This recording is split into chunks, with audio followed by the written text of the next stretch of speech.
Hey guys, today I want to make a new video going over how to farm tier 17 maps. So I've been doing a lot of testing today and trying to figure out what is the best strategy for tier 17 map farming. I feel like I definitely came up with a pretty good overall Atlas strategy here, taking some inspiration from Sushi and Milky. Yeah, this is my Atlas tree. I'll have a link down below in course, but it's pretty standard. The only thing I'm really doing different compared to other people is taking a ritual. Now, you don't actually do the ritual itself, you're just taking the ritual points because one ritual does spawn in your map. It will spawn some extra monsters, and that also means some extra Eldritch altars as well. So in theory, you should get more quant and more map duplication altars when you are taking ritual. So yeah, that is pretty much the only big difference I'm doing compared to other people. I do think it is kind of nice. It is some extra maps. Can't really say how much. It's kind of hard to test how many maps you get with ritual and without. Yeah. First, let's just do a map showcase. I'm doing Underground Sea, but there's some other maps you can do as well, which I'll go over in a second. But yeah, I mean, it's pretty standard gameplay. All you're doing is taking a deli mirror, then full clearing the map, and yeah. On average, I am dropping 14 maps per map with the strategy I'm doing. This is over a decent sample size. I've probably done like 50 plus map testing today, if not more. I haven't really kept track of all of it, but I have done some sample sizes. So yeah, you just full clear the map. Ideally, rush the boss if you can. If you can't find a boss, no big deal. Underground Sea, sometimes the boss can be like in the left, north, or like east. So yeah. Now, of course, Underground Sea can be a little bit annoying because it's a lot of terrains and all that, but the reason why it is the best, it has the highest amount of natural monsters, so at the highest mob count in the game compared to any other map. But yeah, there is some alternatives as well, which I'll go over after this map, I guess. So yeah, ideally, you kill the boss at the start, but so you don't really know where she spawns.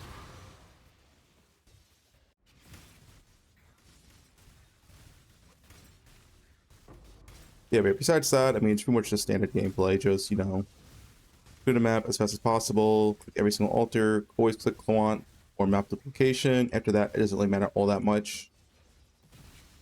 Nice thing about doing blue altars, you're doing a lot of maps per hour. You actually have a pretty good chance of seeing stuff like divine altars because you're doing so many maps an hour.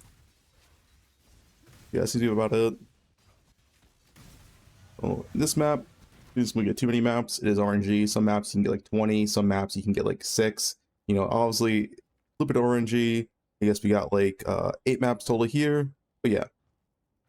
All right, let's go over to scarabs you want to use, which reps you should run, and all of that. So I did make this whole text document here, just going over the basics and some basic information about tier 17 map farming.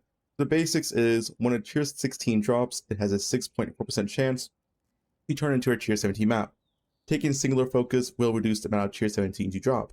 This is because when you drop a map and you have singular focus and it's not your favorite map, it turns to currency before doing the conversion. So you do not want to take singular focus when you are farming tier 17 maps. On average, every 15.6 maps will result in one tier 17. Do note when a tier 17 does drop, then a second tier 17 drop in the map is reduced. This is an unknown value. It doesn't seem to be too much though. I've had a lot of double tier 17 drops. So, but it is something to take a note. Now there's two main setups here. So you either have the 3x multitude setup with one escalation and one risk, or you have 2 risk scarabs and 2 multitudes and 1 escalation. So as far as my testing has shown, the 3x multitude setup is the best for the max amount of raw maps that you can drop, but there are some benefits with the 2x risk setup. So the benefits of the 2x risk setup is that you will have more quant and more packs as your map, meaning you will average slightly more altars and slightly more raw drops, stuff like currency or scarabs. But granted, it's not that much more. You know, one extra map modifier that isn't really scaled by a map modifier effect isn't that much more, but it is something to take note of. Other thing to note is that risk scarab is just overall cheaper. So maybe if multitude scarabs get way too expensive, then go for like a 2x risk and 2x multitude setup. Either way, choice is up to you. Yeah, with the current tier 17 prices will be a 1 divine in bulk. So if you have like 20 to 30 maps of any tier 17, they easily sell for 1 divine in bulk.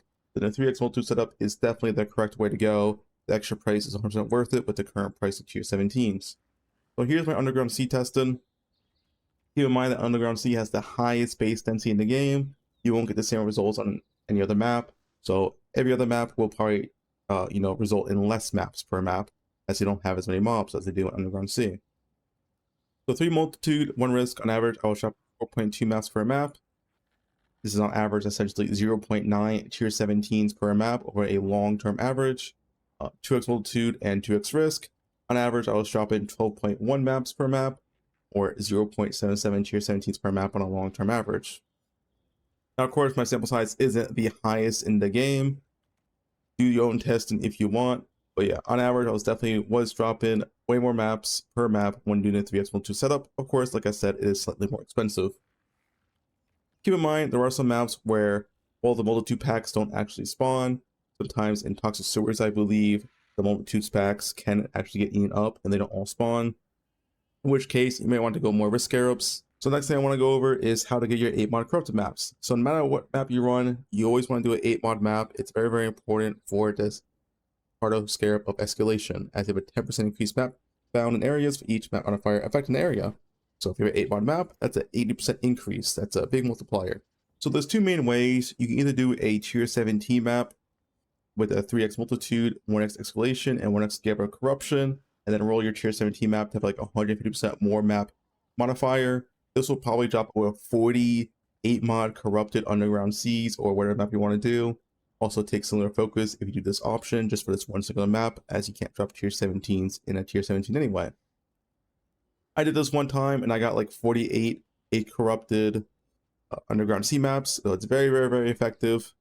Otherwise, if you just want to do tier 16s, just replace your one multitude scarab with one scarab of corruption. Just do note, if you drop a tier 17 while doing this, they do have reduced value when corrupted. So you want to take out the corruption scarab as soon as possible, as you don't really want to drop tier 17 corrupted maps. Next question is probably what to do with your tier 16 maps. So you drop a lot of tier 16 maps, the testing I've been doing over here and all that, a lot of random maps. The random maps, you're probably just either going to vendor or just give to your mappers in town.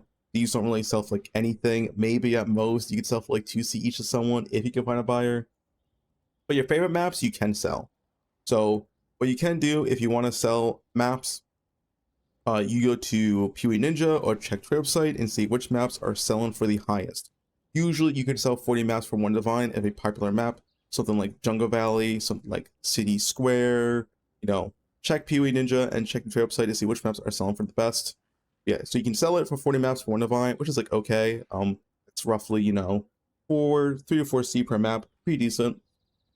Or you set your favorite map to the map you're currently running, and then you self-corrupt your own maps, and then you have 8 mod maps with 20% quality. This is important and it is pretty good because if you self-corrupt your own maps, you can then chisel, and then you're able to take Chisel Perfection, which is a 3% increased effect of modifiers in your maps for 5% quality, for a total of 12% increased effect. This means more pack size and more quantity of maps. Overall, the TLDR of this is if you do this method, you get roughly 10% more drops in your map, which means 10% more map drops. So this is really good if you go for this route. But self-corrupting your maps does take time and it does take extra currency as well, as you are using chisels. So I would just say, just with the option of selling your tier 16 maps, you know, favorite Jungle Valley, favorite City Square, favorite whatever, and then just sell the maps like 40 maps for one divine, and you get other maps, random maps, I don't know, like desert, just give to your mappers or just vendor them, up to you. Now last thing is which tier 16 maps to farm for each tier 17. So for Ziggurat, which is the most expensive map right now as of recording, Underground Sea is by far the best.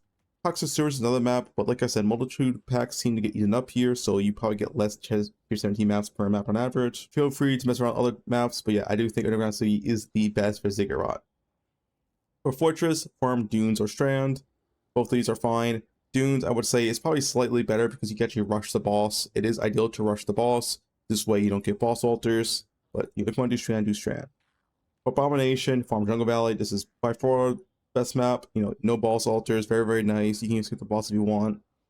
For Sanctuary, farm City Square or Burial Chambers. Burial Chambers has a lot of natural monsters, probably kind of equal to Underground Sea, but the map is pretty long and City Square is pretty fast, so up to you. You know, it's fun a map layout you enjoy and farm based off of tier 17 prices. So just check the trade up site and see, you know, what's the price of every tier 17 in bulk. So check like 20 plus maps in bulk, see which ones go for the highest, and farm that map. Of course, like always, Citadel tier 17 is just never worth farming, so just don't do it. Yeah, ideally, you do want a boss rush, like I was saying, kill all the mobs on the way. And the reason why boss rushing is important is that when the boss is dead, that means boss alters can't spawn, which means you result in more quant alters and more map duplication alters. Not super important, but it is very nice. Anyway, I hope that goes over everything about tier 17 map farming and my method of doing it. It's not that much different than other people, but I did want to make a video as I don't have too many tier 16 strats on my YouTube, and maps are all-time high right now, so I definitely recommend to farm that if you're in tier 16s and still can't do tier 17s. Anyway, that's about it.